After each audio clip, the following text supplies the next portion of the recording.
ഫാത്തിന്താ എന്തെന്നാ അവളെ അയ്യേ ഞാൻ സൗണ്ട് കേട്ടപ്പോഴേ എനിക്ക് തോന്നി ഈ ആവുന്നുള്ളത്. അല്ല അവളെ എന്റെ പണിയൊക്കെ കഴിഞ്ഞാ എവിടെ കയ്യിന് ഞാനിപ്പോ ചിക്കൻ പൊരിക്കാൻ അലക്കിയതുണ്ട്, അത് പോയിട്ടൊന്ന് തുണി ആറിടാനുണ്ട്. ഈ എന്തായാലും ഒരു കാര്യം ഈ കേറിയിരുന്നു, ഞാൻ ഒന്ന് അരി വെള്ളത്തിലിട്ടിട്ട് വരട്ടോ. ആയിക്കോട്ടെ.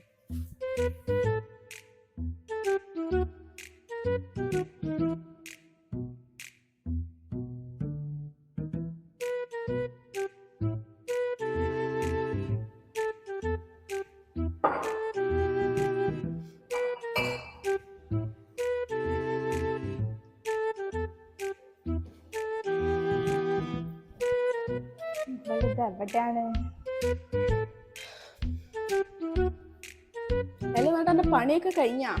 പണിയൊന്നും കഴിഞ്ഞിട്ടില്ല അവളെ. അപ്പൊ ഇയ്യല്ലേ പറഞ്ഞു എന്റെ മറ്റേ ഏതോ നാത്തൂനും മക്കളൊക്കെ വരുന്നുണ്ട് എന്നുള്ളത്? അതിനാ കുഴപ്പം മളെ, അതല്ലേ ഞാൻ പാഞ്ഞിങ്ങോട്ട് വന്നത്. ഞാൻ എന്റെ കുക്കറൊന്നും എടുത്താ മളെ. ഏതിന്നാൾ നമ്മളെ റഫീഖ് കൊണ്ടുവന്ന കുക്കറാ?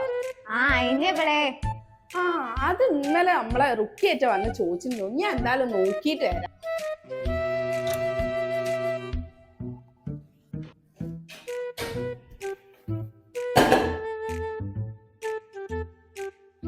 അല്ല വളെ, എന്റെ പുതിയാപ്പിള എനിക്ക് പാത്രം ഒന്നും വാങ്ങി തരില്ലേ? മൂപ്പർക്ക് എന്റെ ഇതിൽ തിന്നാലേ ഇറങ്ങുള്ളൂ. അതിന്റെ കാര്യം ഞാൻ എന്നോട് ചോദിക്കണം എഴുതിയിട്ടേന്ന്. എവിടുന്ന അതൊക്കെ വാങ്ങണത്? നല്ല പാത്രങ്ങള്. അതിന്റെ കാര്യം ഇപ്പൊ പറയുകയാണെങ്കിൽ അത് നമ്മളവിടുത്തെ നാദാപുരത്തെ ബുഹാരിന്ന് എനിക്ക് ബുഷറാണ് കാണിച്ചത്. മൂപ്പർക്ക് പെല്ലേല് ഇപ്പൊ അവിടുന്ന് വാങ്ങി തുടങ്ങിയതിന് ശേഷം ഉണ്ടല്ലോ അതിലേ ചോറും കറി വെക്കാൻ പറ്റുള്ളൂന്ന്. അതുകൊണ്ട് ഇപ്പൊ എന്താ മൂപ്പർ എന്നെ പോയി അങ്ങോട്ട് വാങ്ങിക്കോളൂ, നമ്മക്കിപ്പോ റിസ്ക് ഒന്നും ഇല്ല. അല്ലെങ്കിൽ പണ്ട് ഞാൻ അങ്ങനെ പോയി പാത്രക്കടയിൽ പോയി ഓരോ പാത്രം ഞാൻ തെരഞ്ഞിട്ട് കൊണ്ടുവന്നു. ഇനി എന്തായാലും മൂപ്പരെ കൂട്ടി ഒരു ദിവസം പോണം. നോമ്പല്ലേ വരുന്നത്, നനച്ചു വിളിച്ചാനൊക്കെ അല്ലേ. അപ്പൊ ഇനി എന്തായാലും ഒന്ന് പോയോ നോക്കണം. ഇന്നല്ലേ സെജിൻ എന്തോ പറഞ്ഞു, ഇന്നെന്തോ കുടുംബശ്രീ എന്തൊക്കെയോ ഉണ്ട് എന്നുള്ള. ഇജ്ജ് വരുന്നില്ലേ? എനിക്കറിയില്ല ഇനി ഇന്റെ വരവൊക്കെ ഇനി ഒക്കെ കണക്കായിരിക്കും. എന്നാ ഇനിയിപ്പൊ ആ സെജിനെ എന്നെ കൂട്ടി പോകേണ്ടി വരും, അല്ലാണ്ട് വേറെ ആരും കൂട്ടാനാ? അതാണ്, ഞാൻ എന്തായാലും പോയോക്കട്ടെ.